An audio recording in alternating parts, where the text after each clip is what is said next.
In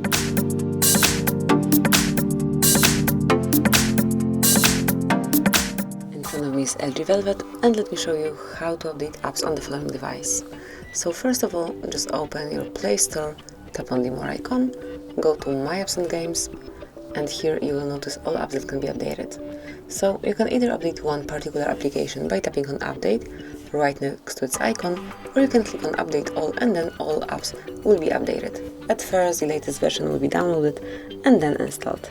So meanwhile, you can use your device in a normal way, like you can start the browser, watch some movie, call your friend, just do whatever you want to, and then if you will go back to Play Store, you will be able to check the progress.